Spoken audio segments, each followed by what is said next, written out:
Hi, in this video I show you how I came to the point to making a living with Blender. There will be some points in this video that are not applicable to you because we all have a different background. On the other hand, you might find enough tips that are useful to you. I will show you what I'm going to talk about in this video. You see here a list, but you can follow all along in the video. You can follow this. So very quickly. First I want to talk about the objective or the intention or your drive, what you're aiming for. That's one of the most important things. And is it anyway possible to make a living with Blender? Let's take a look at that. And then what products people are interested in, what is selling, habits that help, for example, engagement and my secrets, what social platform to use, where to sell your products. And that's also interesting, advertising and conversion. You will be surprised about that. Okay, let's take a look. First off, I want to discuss about the objective, as this is the driving force behind your project. I share my first-hand experience rather than theoretical concepts, which everyone can mostly read or watch elsewhere.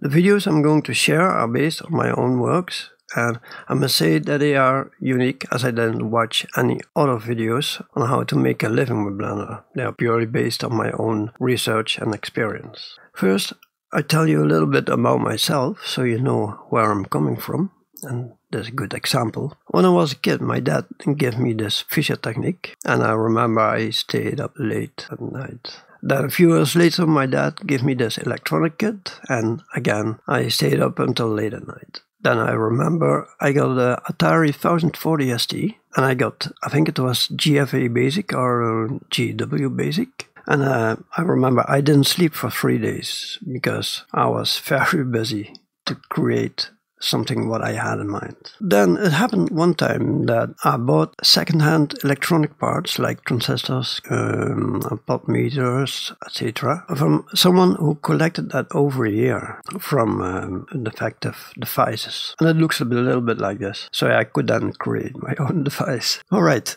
So I jump fast forward, 32 years later. The urge to recreate something still persists, and that was the time I started Blender, and in no time I was add-on junkie. When Blender 2.8 came out, it was not clear what add-ons are compatible. So I wanted to have a list of Blender add-ons that's compatible with 2.8 and share it with others. And this is the thread on Blender Artists. It's quite a long thread, and people can click on top and they can add their own add-on. But the list got quite long and I was not able to maintain it well. So I decided to start an own website about Blender add-ons, mostly free add-ons. But beside that, I made also my own add-ons and assets, and that helped me to continue what I was doing. So my objective is like this. I find Blender software amazing because we can create what we want. I want to help other people creating things and dedicate my time on that. Now while I'm at the stage I'm making a living with Blender, the initial objective was not about money, what you see here. Money is a tool on doing what I want to do. The main objective is the urge to create and share that with others. What I want to imply here is that in most cases, I believe some people start with a drive to make money.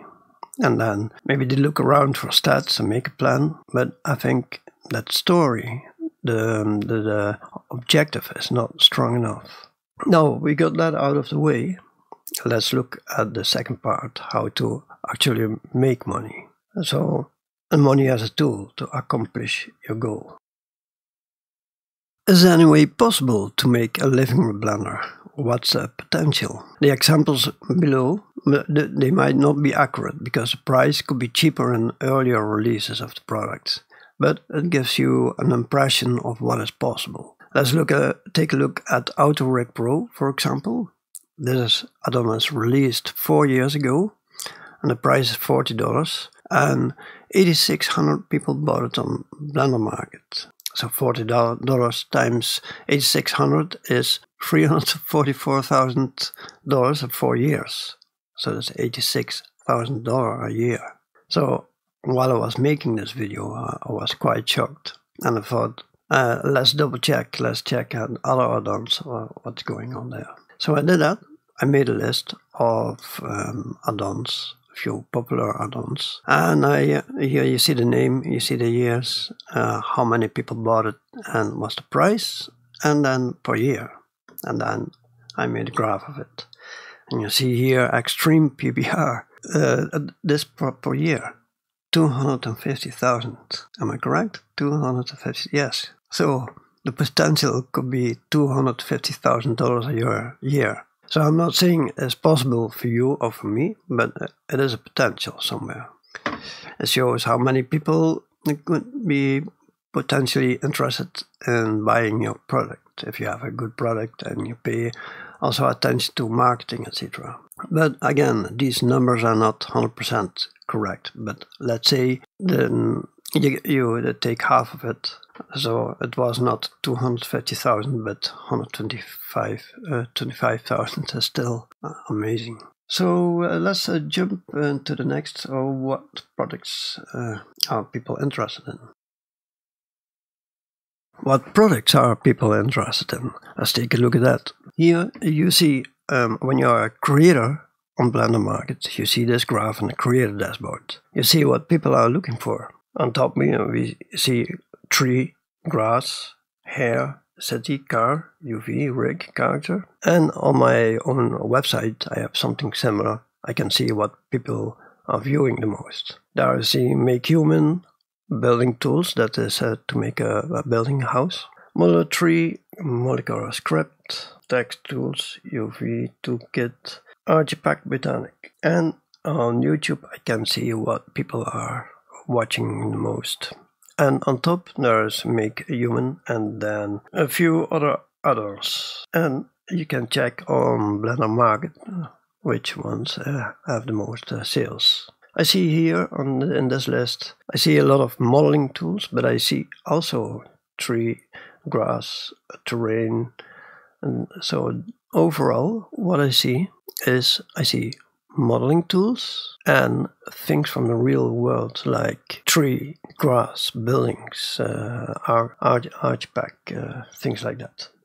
So to recap what we've seen on the previous page, so I think there are mainly two things people are interested in. Hard surface, modeling, and they want to copy the real world around us, like characters, trees, buildings, grass. And later I add a third one, later in this video, and you will see that people want to personalize, recreate, or make their own version of something. Let's take a look at products that are good. This one is very good, but are not selling that good as the other products we have seen. So this is an example of an excellent product. It has this one has quite some sales, but I checked other characters, but most are not selling at all. They don't sell. Why is that? Why is that? That people want characters. We have seen that before, right? But well, this one is a very good one, and it sells a bit. But mostly characters are not selling characters like that. So I thought about it, and what I think what it is that people can buy a ready-made character in a scene, but that's not what they want. They want to make their own version. They want to personalize it. They want to recreate it. So let's say they get this character. So what can they say then? Can they say, "Oh, look what I made"? No, they cannot say that. And if they are honest, they have to say, "Oh, I bought a character. I have the machine and show it to you." So I think that's the big point. People want to personalize. They want to create their own thing. Yeah, I bought this for research because this looks excellent to me, and it has quite high quality. Another one. So here you see a character. It is rigged, but in 3 months, no sales at all, it seems. No sales. So this confirms my presumption that people want to create by themselves and want to personalize. They don't want ready-made products. If it's a character or stone, or a table or chair, all those models, it doesn't sell very well. Another story is when it's a big library of cars, trees, maybe a stone maker or something. Then it's a different story. Let's look at the perfect product, or a good product that meets the criteria what we have seen here before, what people are interested in. Trees, grass, a library, add-ons, personalize. So why this is theoretically a perfect add-on? So people like to copy the real world to make their own version. That's possible with this. There is interest in low poly. We didn't see that before, but I know people are interested also in low poly, not always. There is also interest in NPR. And this add-on contains a library of assets, and you can personalize the shading of the assets, and it comes with an add-on. So let's take a look at the sales. So in this case, 200 sales in 4 months with a price of $35. So that means like $1,750 per month. So, but I didn't calculate the cost like commission, etc. But yeah, it does well, right? How to present your product. The information in this section is not my own experience, but what I've learned by reading. Most important part is that you sell experience, not a documentation or a specification. This means that people look at the presentation of your product and they want to experience what it is like to have your product. For add-ons, it could be that you show what is possible within a few seconds and make people think, oh, let me try that now. So maybe for you it's like people are lazy and they don't want to go through a long piece of text and they don't want to read documentation, experience. So in short, people see a product and in a few seconds they should experience it. This must be like mesmerizing. It must not invite for question like, oh, well, what is that exactly? Or what can I do with it actually? Or what is that good for? So don't leave them with too many questions. So I show you an example of this. This is the cable orator. We load this video and you will see within 10 seconds it draws you into experience. So you see the seconds here, right? 10, and now we start. So what you see here, it feels as if you are doing something and things happening in the 3D scene, and you see there the add-on action at a normal speed, not too fast, you can follow it. So I think that is good. That's a good way, I think. So the documentation and specifications, they come later. Don't show them on the front page. On the front page you show experience. Here is another example.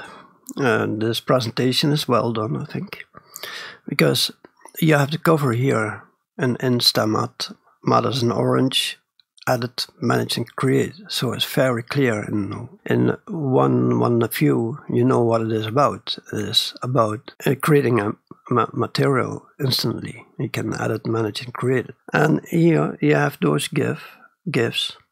That is similar like what happens with the cable eraser. And there is also good video, and that gives users experience. So the cover is smartly done, and under the cover you find those GIFs, that's very good, and you find some infographics like those two below. And this is better to read than a lot of text, so I think that will do well.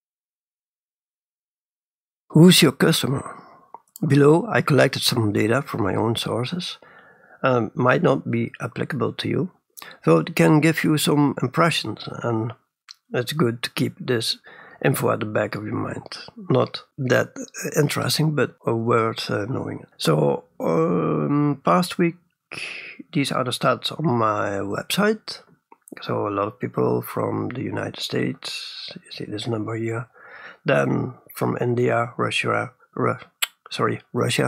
Germany, United Kingdom, France, Brazil. And quite similar on my YouTube channel for the past month. United States, India, see, quite the same. And then the age on YouTube. So it is somewhere between this and that. So I would say 30 years old average. And the most are male, like 93%. And not very interesting to know, but most people are using Windows on YouTube, is this? Yeah, this is YouTube. To generalize, your prototype customer is an American, 30 years old, male, using a Windows on a PC. Alright? What customers like?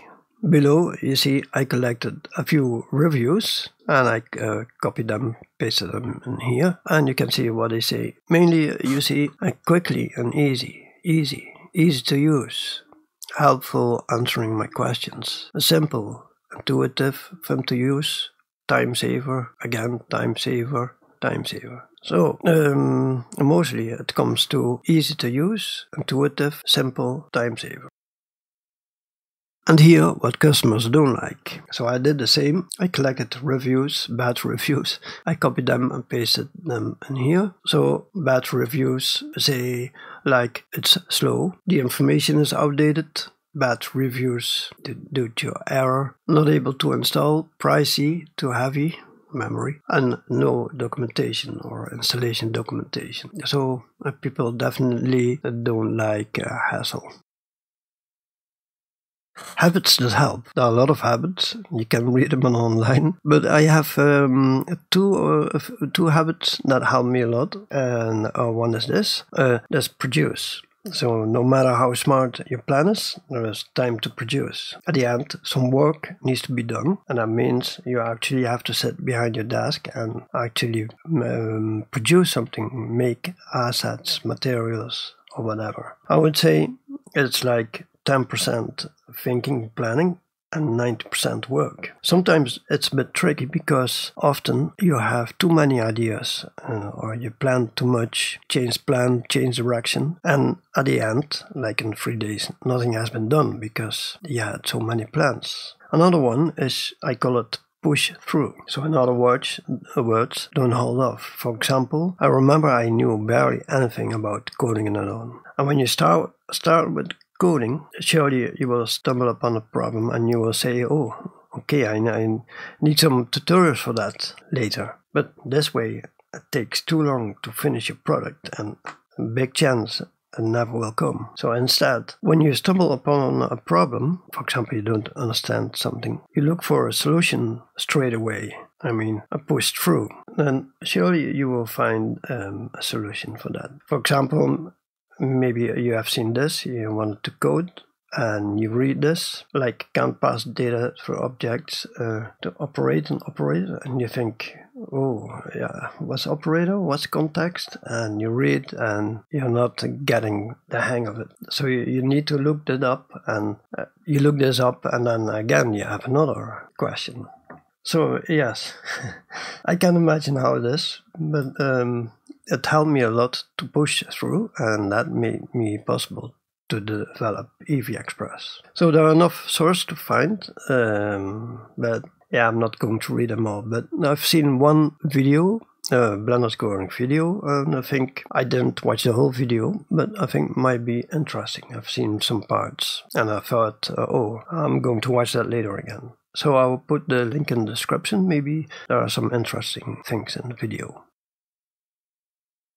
Advertising and conversion. With advertising, I don't mean necessarily a paid ad, but something like a tweet, for example. But I expect you will be disappointed when you experience your first ad or tweet, or whether it's a tweet, paid on or post on Blender Nation. You need a lot of viewers before you see sales increase. And I mean really a lot. To give you an impression what happens is like this. So here I have a tweet on Twitter. It's quite good for me. For me, it's quite good. So I have 6 retweets, 42 likes, and that gave me 2,353 impressions. That many people have seen it, but actually there is only 33 link clicks. Just 33 people of these, they clicked on this link to the article. So that is like 1.4% viewers that actually clicked on the link. But you might think, oh yeah, that's okay.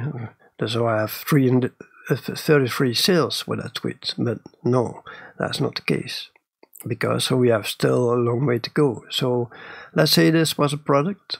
People go to your shop. 33 people go to your shop. They check your product, and at the end, you might just get one sale of that many views. So that is, yeah, so you have to keep that in mind. That's what you can expect. Where do your customers come from? So here I have a list of top 10 referrals on Blender Market in the last year. And here you can see that most people come from Google. They type in Google for a product, and then they find me on my page on Blender Market. Similar with Gumroad, Google, YouTube. Yeah, so it's Google, YouTube, Blender artists, and look at the numbers here. So Google plays an important role also here, Google and YouTube. And then we have Blender artists. That's my website again. And if you count that up, that is also quite nice done for me. All right. We've seen that Google and YouTube plays an important role. So the next thing I want to show is how to improve the visibility for search engines. So other popular websites and social media, if they refer to your product, and that will help your visibility on search engines. They also like it when you refresh the information frequently on your page, like once a month. For example, if you have on Gumroad, Blender Market, or another platform, you describe your product and you change every month the text of, or you have an update, etc. That's good to refresh that sometimes. If you have a website, but that's also for your post or your cover on Blender Market, Gumroad, or other platforms, a key phrase, the focus key phrase, you might want to read about it. So that's the phrase you want to be ranked for in search engines. So it has to appear in the header, in the first paragraph, and some other places, but also not too much. The length of the key phrase is important. They say you have to keep them long enough, so that's more specific, so you have more chance to rank up higher. But I managed to use short key phrases, and I'm still on top. I will show you that. So we go here, open that, and we type in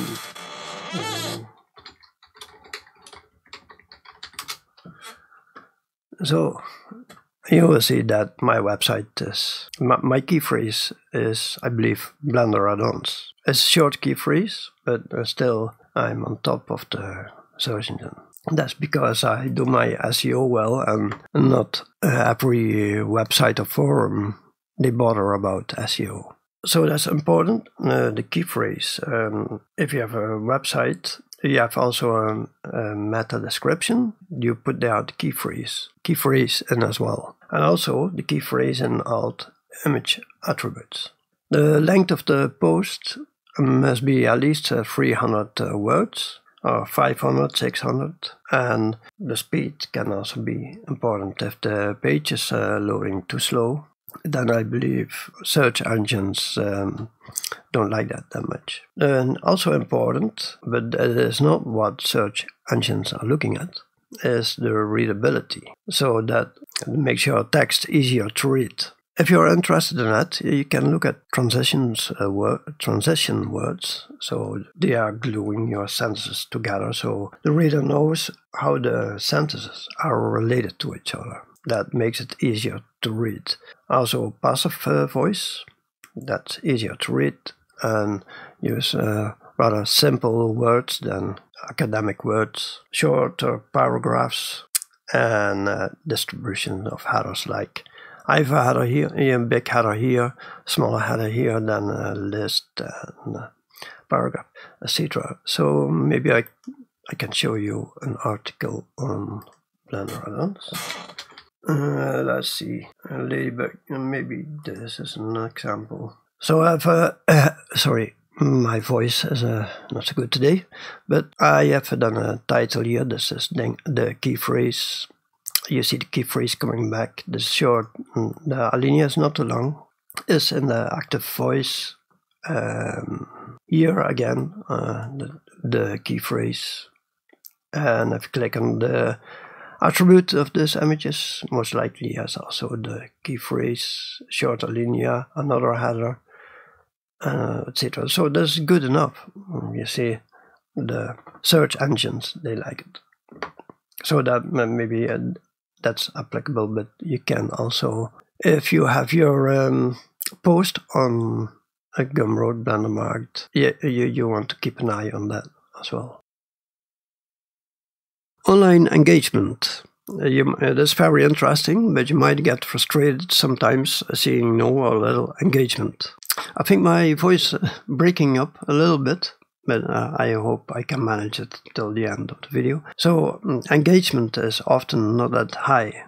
Sometimes it's good, sometimes it's bad, sometimes you get frustrated, but generally it's not really that high. Generally, for example, get the add-on Carburetor as 1100 sales, but it has 16 ratings. Same with the Pro Align tools, 700 sales, 7 ratings. And often the developers ask, oh, please put a review or rating, so that will increase sales, but it's quite hard sometimes. So you can expect something like 100 sales, there's 1 rating.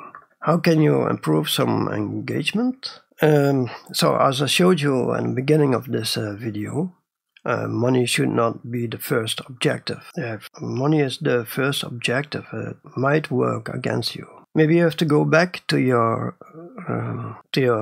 main objective. Maybe you have to sit behind Blender, do something, and do something what you like, and you think, oh, this is not working in Blender, I wish they changed that. So you make something for that, and pretty sure that other people are also interested in that. And that way you get engagement. You can also engage with other people if they don't engage with you. You can also engage with them. You can also do something for someone else, like an influencer. For example, you bought an add-on and you show him, look what I made.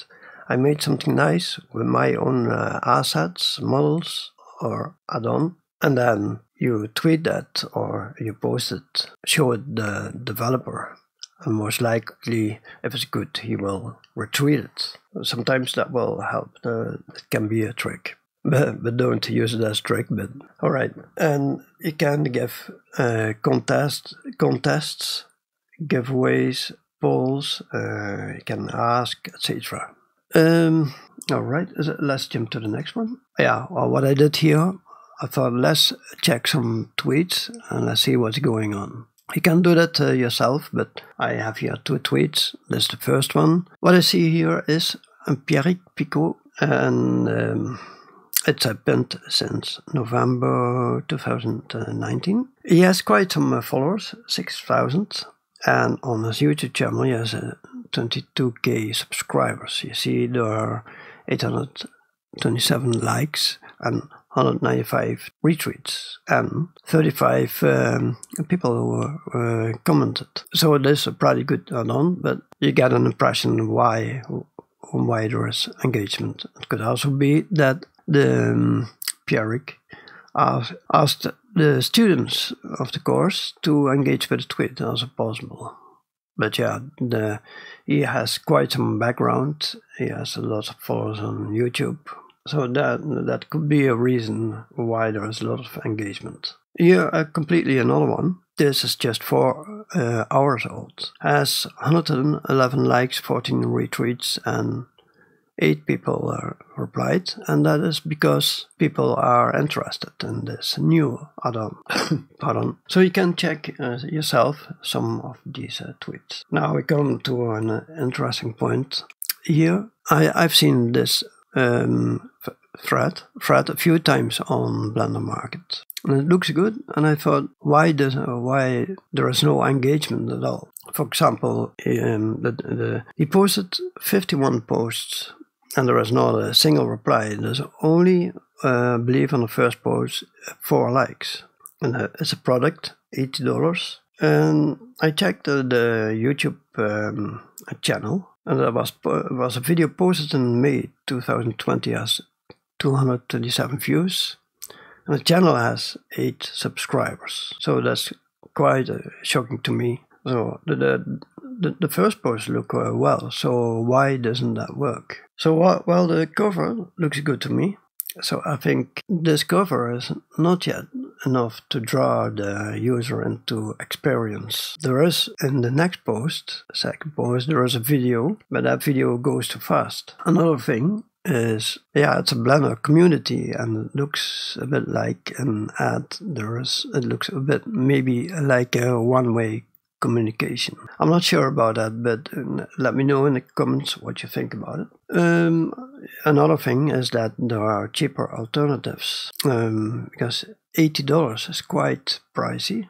And another thing is that when I type in Google, I don't find VMATs back in the search engine. But when there was a product on Blendermarkt, I'm pretty sure you could find it. But somehow, I don't know, CG Trader, but it doesn't show up there. So I think we've seen before in this video that YouTube and Google are important players. So there are quite some factors. I'm not sure which one it is, but maybe all of them. But I'm curious what you think about it. So if you leave a comment, I will be happy with that.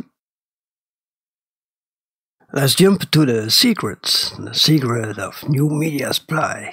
How did I manage to make a living in Blender, you might ask? Well, actually, I'm quite bad in marketing and selling. I'm not a salesman at all. I could not present my product like, for example, Extreme PBR Pro, because that's not my style. So how come I managed to make a living in Blender? I'm not sure how I get there. But here I made a list, what I think, what it is, I got there. So I give away a lot of effort. For example, I pay for the hosting the Blender Add-ons website. I help other people on the forums, and when they ask me something in private, I will help them. I also post about other add-ons, other products from other people on Twitter. Yeah, etc. So there is some engagement, something is going on there. So I'm not alone. It's not a one-way communication. Second, the BlenderAddons.org website seems to function as a funnel. So most articles are about free add-ons, and the website is, I can say, quite popular. It got quite some visitors, and if I want, I can post something about my paid products on that website, and that will generate also some views on my paid products if I want. Sometimes I do that when there is an update, for example. And the products I made, those are time savers. For example, I'm sitting behind Blender and I have to do things over and over again, and then I think, yeah, that's quite a hassle to do that every time. So then I made an add-on for that, and it really saves me time. For example, that's the Eevee Express, and that's because Eevee renders something within 3 seconds, and if I need to tweet something or a thumbnail, I need a thumbnail or a cover on my website, I do that with Eevee, and Eevee Express takes care of the render settings, the light setting, the backdrop, and all kinds of other settings. So that doesn't cost me time. So if I need a cover or something, then I can quickly do that. So that improves my productivity. Later I made a material notes add-on, and I combined that in the Eevee production suite. I have 12 products, 6 are selling well enough in that way that I can focus, that I can keep on doing what I want to do. And the combination of a website and a YouTube channel, that works well. When you post an article and you embed a YouTube clip, that will boost the amount of views on both the websites, and it will help you ranking your product higher in search engines, because search engines like it when your product is posted on multiple websites. So it works all together. So YouTube channel, own website, social media, and your product page. What social media platforms to use? I use quite some platforms, and now after a year or two I can see which ones are working well for me. Those in green are working well. It's quite time consuming to maintain all the social media platforms, so I would stick to 3 or 4, otherwise it takes too much time and it's not worth it. For example, I thought Hello is doing well, but now I stick to YouTube, Twitter, and surprisingly Pinterest, and my own website. Pinterest didn't do well the first year, but to my surprise, when I check Google Search Console, that's over here, I see that Pinterest is here on the top qua linking pages. Where to sell your products? There are quite some platforms where you can sell your products. For now, I keep it with Blender Market and Gumroad. Mainly I use Blender Market because that looked like the most stable platform to me. While I don't have experience in trying out other platforms, here and I tend to list some of them. So I have Blender Market, Gumroad, you can try ArtStation, CG Trader, Shapeways. I found TurboSquid, but I've seen quite some bad comments about it, like 40% commission. So you might check that. Sketchfab, BlenderKit, Fiverr. I tried that, but I didn't have time enough and I didn't see engagement. And I think Udemy can be interesting for tutorials. Some are selling well, so you can check that too. So my impression is that selling models doesn't earn enough, but you can make a library, like a kit bash or collection. Even better is building an add-on around it, so that the assets can be personalized. That would be the best options, I think. Other ideas to sell? Well, let's say how to extend Blender to another level, because so far we see mainly sales on Blender community itself or assets for games, but why not exploring other areas? For example, product visualization, ArcViz, digital media supply. Actually, that's my initial idea, like new media supply, that's my name. Sell personalized products, and maybe for like 3D printing, personalize them. Educational videos, video experience. I don't know, but if you have ideas, please comment, so that will be helpful for other people as well. So yeah, to show you what my idea is to extend Blender, so I thought I made a new website, newmediasupply.com, but I didn't have time to work on it. At the moment it looks pretty bad, but the idea is, you see here, digital media, and so I'm trying to extend to other areas, like business to business, as soon as I have more time. So we will see. I posted also a tweet, and a lot of people replied on it, so I tried to do something with the Blender community to extend. Alright, so yeah. So we come at the end of the video, and I will end with a conclusion so far. So it is possible to make a living with Blender, definitely. Selling 3D models can be hard, but if you have a good kit bash or library, that would sell better. Even better is to build an add-on around it, so users can personalize it. And when you present your product, don't leave the potential buyer with questions like, what is it exactly? Or instead, draw the buyer into experiencing your add-on, like as if he is sitting behind the screen and actually use your add-on or product. Let him think like, let me do that now. So, and of course, be familiar with the Blender and the trends. Discover things that bother you and make a plan to improve it. And those are the things that others are interested as well.